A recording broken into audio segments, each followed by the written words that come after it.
नमस्कार. मन धागा धागा जोडते नवा या मालिकेच्या आजच्या भागामध्ये मी तुम्हा सर्वांचे मनपूर्वक स्वागत करते. आजच्या भागामध्ये आपल्याला पाहायला मिळतं सुखदही सार्थकला म्हणू लागते, सार्थक म्हणजे मला असं वाटते की आपण दुःखाचंही सेलिब्रेशन केलं पाहिजे. सार्थक म्हणतो, तुझ्या डोक्यावर परिणाम झाला आहे का? तर सुखदा पुन्हा हसू लागते. सार्थक म्हणतो, अरे भंकस करतोय का मी तर तुला हेच विचारायला आलो होतो की तुझी तब्येत आता बरी आहे का? तर सुखदा विचारते, माझी? तर सार्थक म्हणतो, नाही माझी, मी गेलो होतो ना हॉस्पिटलला, मला चक्कर आली होती. तर सुखदा पुन्हा हसू लागते आणि सार्थकला म्हणते, अरे तू तर फनी आहेस. तर सार्थक म्हणतो, काही सिरियस नाही ना? डॉक्टर काय म्हणाले? तर सुखदा म्हणते, नेहमीचंच, डॉक्टर काय म्हणणार, मी तर ठणठणीत आहे. आणि हो, जोपर्यंत माझे 10 मिलियन फॉलोअर्स पूर्ण होत नाही तोपर्यंत मला काहीच होणार नाही.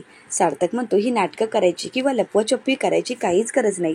मला कळलं आहे, मी तुझे सकाळी रिपोर्ट वाचलेत आहेत, त्यामुळेच मी तुला विचारत आहे की तुला आता बरं वाटतंय का? तर सुखदा म्हणते, मी बरी आहे. तर सार्थक म्हणतो, हे बघ, एखाद्या स्पेशालिस्ट डॉक्टरला दाखवायचं असेल तर मला सांग, मी तुला मदत करेन. तर सुखदा सार्थकला विचारते, खरंच तू मला मदत करणार आहेस का? अरे खरं तर मला तू खडूस वाटायचास, परंतु खरं तर तू खूप चांगला आहेस, खूप बरा आहेस आणि गुड मॅन. सार्थक विचारतो, मी तुला विचारलं आहे का? जेवढं विचारलं तेवढं सांग ना, आणि माझं मी बघेन. आता तुला तुझ्या तब्येतीची काळजी घ्यायची आहे, त्यामुळे जेवढं विचारलं त्याची उत्तरं दे. दुसऱ्या हॉस्पिटलला जायचं असेल तर मला नक्कीच सांग. सार्थकला सुखदा म्हणू लागते, तू मला विचारलंस हे ऐकूनच मला खरंच खूप बरं वाटलं. आणि हे बघ सार्थक, मला ना माहीत आहे माझे थोडेच दिवस बाकी आहेत, परंतु जे दिवस आहेत ते मला ह्या हॉस्पिटलमधून त्या हॉस्पिटलमध्ये पळवण्यात घालवायचे नाहीत. मला प्रत्येक क्षण आनंदाने जगायचं आहे. जितकं आयुष्य आनंदात जगायला मिळेल तेवढं जगायचं आहे. तर सुखदाची काळजी करत आहे ते पाहून सुखदा मनाशीच म्हणू लागते, माझा प्लॅन आता वर्क झाला. आता हा सार्थक मेल्ड झाला आहे. आता हा मला सिंपत्ती दाखवणार, म्हणजे मी सांगेन तसंच करेल, असं म्हणत सुखदा खूप खुश होते. तर सार्थक म्हणू लागतो, गुड, तू सत्य स्वीकारलं, हे खरंच खूप छान झालं. आता तुला वाटत असेल की मला काळजी आहे, परंतु मला काळजी वगैरे काहीच नाही. तू या घरची पाहुणी आहेस ना, म्हणून मी सहजच विचारलं. सत्य स्वीकारलंस ना, मग काही काळजी करायचं कारण नाही, असं म्हणत सार्थक तिथून निघून जातो. तर सुखदा मनाशीच म्हणू लागते, कसा आहे हा, याला काहीच फरक पडत नाही, ह्याला काहीच वाटलं नाही, म्हणजे ह्याला भावनाच नाही आहेत का, कुठल्या फिलिंग्सच नाही आहेत ना, काय करू, असं सुखदा विचार करू लागते. कारण सार्थकने काहीच मनावर घेतलेलं नसतं, त्यामुळे सुखदाला आता पुढे काय करावं या गोष्टीचं खूप टेन्शन आलेलं असतं. तर त्यानंतर सुखदा ही किचनमध्ये काम करत असते आणि आदर्श येतो आणि सुखदाला विचारू लागतो, काय गं सार्थक, विरघळला का आईस्क्रीमसारखा? तर सुखदा म्हणते, खरंच खूप कठीण आहे तुझ्या भावाचं. तर आदर्श म्हणतो, अगं पण तूच म्हणत होतीस ना की तो आईस्क्रीमसारखं त्याला मेल्ट करशील. तर सुखदा म्हणते, हो, पण कसं आहे ना, तुझ्या भावाला जरासुद्धा काळजी नाही किंवा तो काळजीही दाखवत नाही. तर आदर्श म्हणतो, अगं हे तर मी तुला आधीच सांगितलं होतं, कारण मेल्ट व्हायला ते आईस्क्रीम नाही आहे. तर सुखदा म्हणते, नाहीच आहे, दगड आहे दगड तुझा भाऊ, पण मी सुद्धा काही कमी नाही. तर आदर्श विचारतो, म्हणजे तुझ्यात अजूनही होप्स आहेत का? तर सुखदा म्हणते, हो, मी हार मानणार नाही. कसं आहे माहिती आहे, एखाद्या दगडाला सुद्धा पाझर फुटतो, मग आता सार्थकला सुद्धा पाझर फुटणारच आहे. मी त्याला ना मेणबत्तीसारखं विरघळायला लावणारच.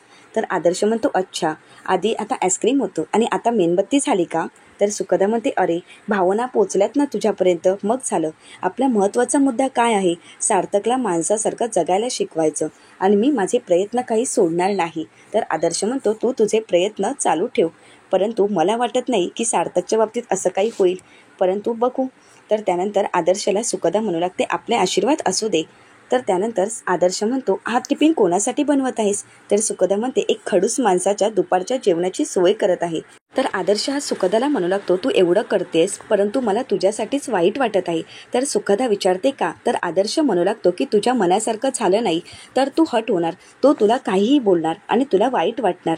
तर सुखदा म्हणते, असं काही होणार नाही, जसं त्याने ठरवलं आहे तसं मी सुद्धा ठरवलं आहे, आणि मी जे काही ठरवलं आहे ते मी करणारच. आणि एखाद्या माणसाच्या मनात घर करायचं असेल तर त्याचा मार्ग पोटातून जातो, असं मी ऐकलं आहे. आता बघू हा मार्ग त्याच्या पोटापर्यंत जातो का?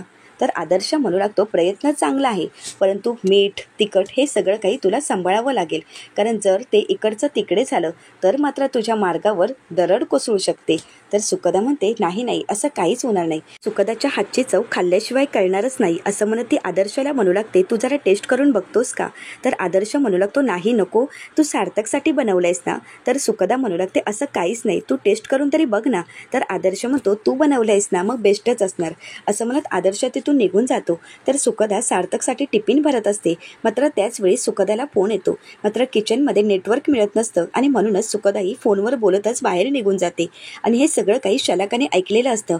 तर सुकदा किचनमध्ये नाही, या संधीचा फायदा घेत शलाका किचनमध्ये येते. सुकदा यायच्या अगोदर शलाका जे सार्थकसाठी टिफिन भरलेले असतात त्या टिफिनमध्ये खूप सारं मीठ टाकते आणि म्हणू लागते, कोणाच्या मनात घर करायचं असेल तर त्याचा मार्ग पोटातून जातो ना, मग मी आता बघतेस की तुला मार्ग कसा सापडतो असं म्हणत शलाका खूप खुश झालेली असते.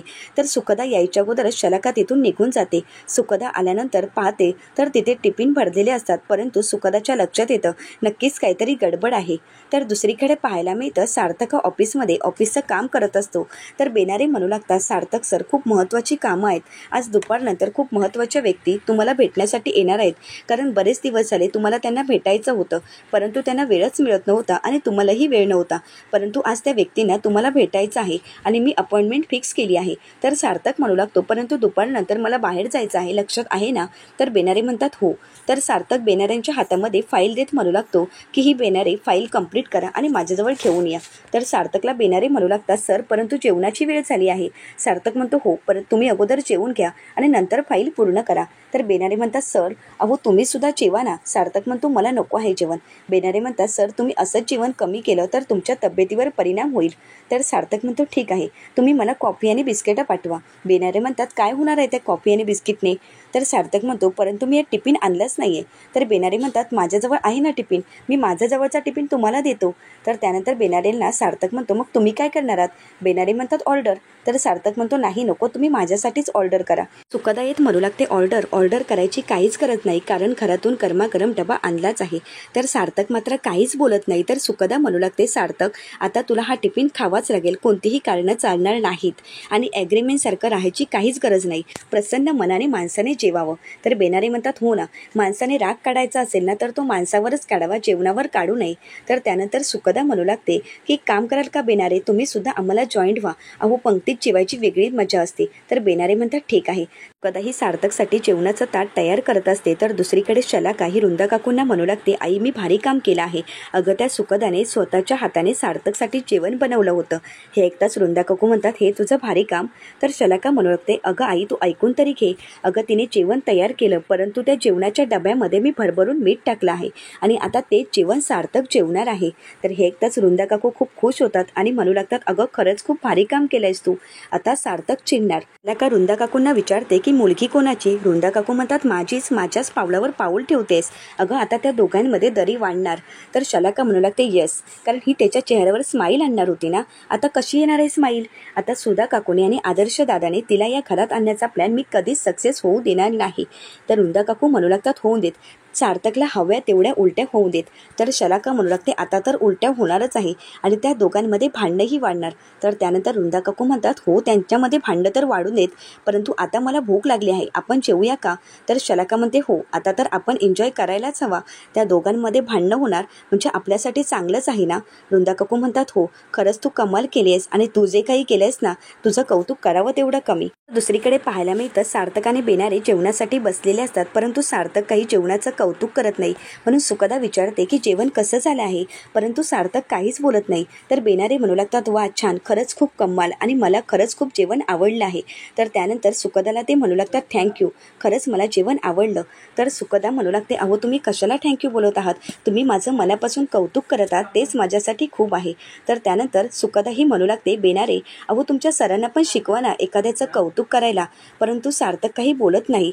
तर त्यानंतर सुकदा म्हणू लागते, जाऊ दे ना, तुमचे सर तर काही बोलणारच नाही. तर बेनारे म्हणतात, आमचे सर काही बोलणार नाहीत आणि माझं जेवण तर झालं आहे, तुम्हीच त्यांना बोलायला सांगा. असं म्हणत बेनारे तिथून निघून जातात. तर त्यानंतर सार्थका सुकदाला म्हणू लागतो, एवढं सर्व करायची काय गरज होती? सुकदा ही सार्थकला म्हणू लागते, एवढं तर पाहिजेच ना, भातासोबत वरण, भाजीसोबत पोळी आणि कांद्यासोबत लिंबू, या सर्वांची जर मैत्री होऊ शकते तर आपली सुद्धा चांगली मैत्री होऊच शकते ना. असं म्हणत ती सार्थकजवळ मैत्रीचा हात करते.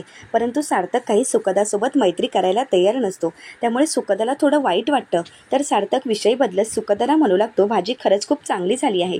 तर सुखदाही सार्थकला म्हणू लागते, मी नेहमीच भाजी पारखून घेते आणि तशीच माणसंसुद्धा. असं म्हणत सुखदा तिथून निघून जाते. तर सार्थक मनाशीच म्हणू लागतो, सतत मला ही आनंदीची आठवण करून देत असते, परंतु ही आनंदीची जागा कधीच घेऊ शकत नाही आणि ही कधी आनंदी होऊच शकत नाही. त्यांची जागा कोणीच घेऊ शकत नाही आणि आनंदी आपल्यासोबत नाही या गोष्टीचं सार्थकला खूप वाईट वाटत असतं. त्याला आनंदीसोबत घालवलेले क्षण आठवू लागतात. सार्थक आणि आनंदीची जेव्हा पहिली भेट झाली होती तेव्हा सार्थकही आनंदीला हेच म्हणाला होता, कांदा, बटाटा, टमॅटो यांची जर एकत्र मैत्री होऊ शकते तर आपलीही मैत्री होऊ शकते ना. हे सर्व दिवस सार्थकला आठवू लागतात आणि त्याला खूप वाईट वाटत असतं. तर दुसरीकडे पाहायला मिळतं, अण्णा खूप दिवसानंतर घरी आलेले असतात आणि मालतीताई आणि लीना वहिनींना आवाज देऊ लागतात. तर मालतीताई येत म्हणू लागतात, अहो तुम्ही एक दिवसात येतो असं सांगून गेला होता, परंतु तुम्ही आज येत आहात, अहो तुम्ही कळवायचं तरी होतं. तर अण्णा म्हणू लागतात, हो. तर मालतीताई म्हणू लागतात, अहो आम्हाला किती काळजी वाटत होती याचा तुम्हाला विचार नाही का आला. तर अण्णा म्हणतात, हो मला तुम्हाला कळवायचं होतं. अगं मी 3.5 पिठांच्या यात्रेसाठी गेलो होतो, म्हटलं तुम्हाला कळवावं, परंतु नंतरच म्हटलं की नाही, यात्रा करून पूर्ण घरी जावं आणि घरी गेल्यावरच सर्व सांगावं. अगं एका टुरिस्ट कंपनीची यात्रा होती आणि त्या सर्व प्रवाशांचा सामान सांभाळायचं काम माझं होतं. त्याचबरोबर यात्राही झाली आहे. खरं तर गाठीला 4 पैसेही आले आणि देवाचं दर्शनही झालं.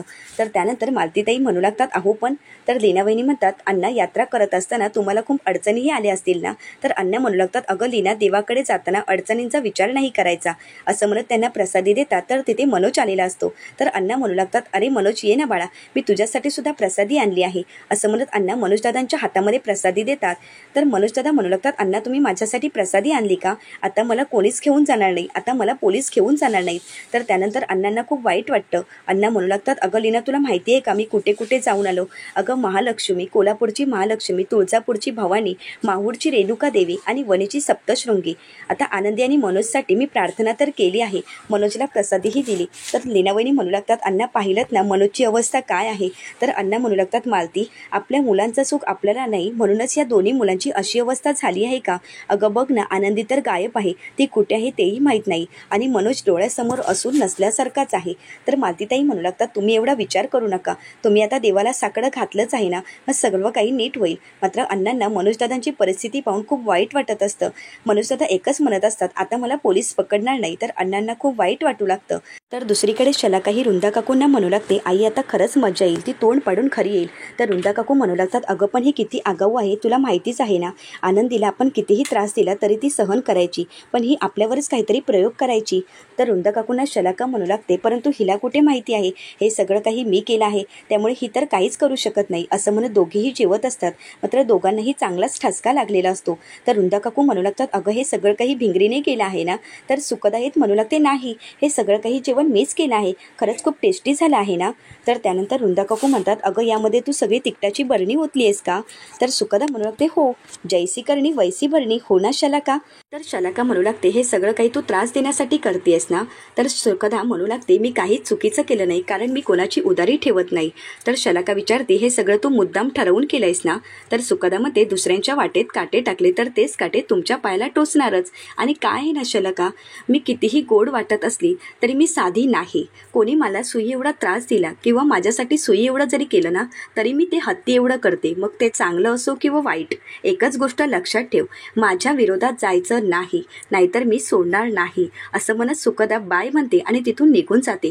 तर शलाकाला खूप राग आलेला असतो. तर शलाका म्हणू लागते, हिने आता मला त्रास दिला का, मी हिला सोडणारच नाही.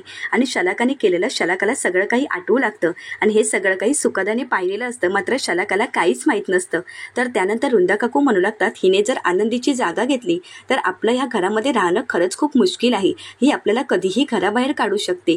तर रुंदा काकूंना शलाका म्हणू लागते, ही घराबाहेर काढणारच नाही, कारण आता हिला मी घराबाहेर काढणार आहे. आता हिला दाखवतेच हिने मला किती त्रास दिला, आता मी किती त्रास देऊ शकते. आता हिला तर मी धडा शिकवणारच आहे. हिला माहीत नाहीये ही शलाका काय करू शकते. तर सुखदाने शलाका आणि रुंदा काकूंना चांगलाच ठसका लावलेला असतो आणि त्यांना धडा शिकवलेला असतो. तर रुंदा काकू आणि शलाकाला सुखदाने धडा शिकवल्यामुळे त्या दोघांनाही सुखदाचा खूप राग आलेला असतो. तर पुढील भागामध्ये आपल्याला पाहायला मिळतं सुखदाही सार्थकला म्हणू लागते की तुझ्यासारख्या माणसाला जाता जाता मी हसवूनच जाणार आहे, कारण स्वर्गात पण आपली सेलिब्रिटी मेंटेन राहायला हवी ना मित्रा, असं म्हणत सार्थकला ती टाळी द्यायला जाते. तर सार्थक म्हणू लागतो मी तुझा मित्र वगैरे काहीच नाही. तर सुखदा विचारते मग कोण आहेस तू माझा. मात्र सार्थक काहीच उत्तर देत नाही आणि तो रूममध्ये आल्यानंतर आनंदीचा फोटो पाहतो आणि आनंदीचा फोटो पाहून सार्थकला आनंदीची खूप आठवण येत असते. आता सार्थकचं मन सुखदा बदलू शकेल का हे पाहण्यासाठी चॅनलला नक्की सबस्क्राईब करा. आजचा व्हिडिओ आवडल्यास व्हिडिओला लाईक करा आणि व्हिडिओ पाहिल्याबद्दल तुम्हा सर्वांचेच मनपूर्वक धन्यवाद.